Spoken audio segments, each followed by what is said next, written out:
শিমুল chairman একটা ইট দিয়ে আমার মার মাথাটা শেষে ফেলে।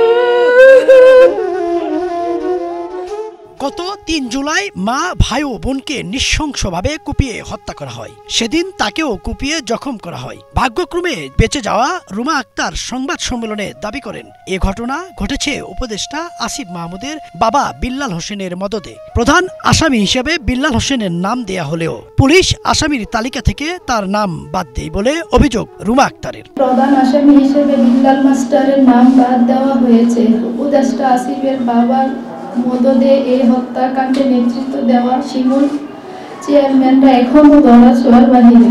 প্রভাবশালী উপদেষ্টা আসিফ মাহমুদের বাবা বিল্লাল মাস্টার তার প্রভাব এবং সাহসে এমন হত্যাকাণ্ড চালিয়েছেন শিমুল চেয়ারম্যান ও তার দোসররা। উপদেষ্টা আসিফের বাবা বিল্লাল মাস্টার নিজে মামলাটাকে থানা থেকে ডিবিতে নিছেন। আমার বোন কিন্তু ডিবিতে দেয় নাই থানা মামলাটা, কিন্তু এসব সম্বন্ধে বুঝে না। এই মামলাটা ডিবিতে নিয়ে উনি ওরা মন করার মতো কাজ করতেছেন। আয়ও আমাদের কারোর কথা শুনে না। আসামিরা প্রকাশ্যে এলাকায় ঘুরতেছে, উনি কোনো একটা আসামি ধরে নাই। এ সময় সেই হত্যাকাণ্ডের দুর্বিষহ স্মৃতি মনে করে বারবার কান্নায় ভেঙে পড়েন রুমা। তাকিয়ে দেখে আমার মাকে নির্মমভাবে কুপাচ্ছে।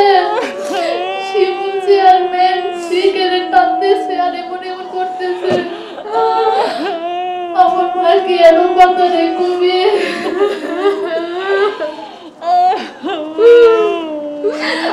আমি আমার বুকে এভাবে চাপা দিয়ে ধরে চোখ দিয়ে তাকিয়েছিলাম। আমি আমার মাকে বাঁচাতে পারিনি, কোনো সাউন্ড করতে পারিনি।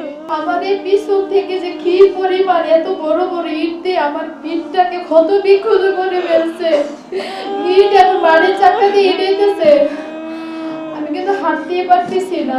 এক পর্যায়ে রাস্তার কাছে গিয়ে দেখি আমার বোনকে নির্মমভাবে ঘুমাইতেছে রাস্তার মধ্যে। ঘটনার দিন জরুরি সেবা 999-এ ফোন দিয়েও প্রতিকার পাননি বলে অভিযোগ করেন তিনি। 99-এ ফোন দিয়ে যাচ্ছিলাম আমি আমার বোন রুনাকে, তাদের কাছে অনেক সাহায্য চেয়েছি, কিন্তু পুলিশ পক্ষ থেকে কোনো সাড়া পাইনি। মানে প্রায় 3 ঘন্টা পর এমনকি পুলিশের সামনে আমাকে এবং আমার বোনের উপর আঘাত করতে থাকে। এমন নির্মম হত্যাকাণ্ড ঘটার পরেও কেউ তাদের পাশে দাঁড়ায়নি বলেও অভিযোগ করেন রুমা। ইদ্রিস আলম, বাংলা ভিশন, ঢাকা।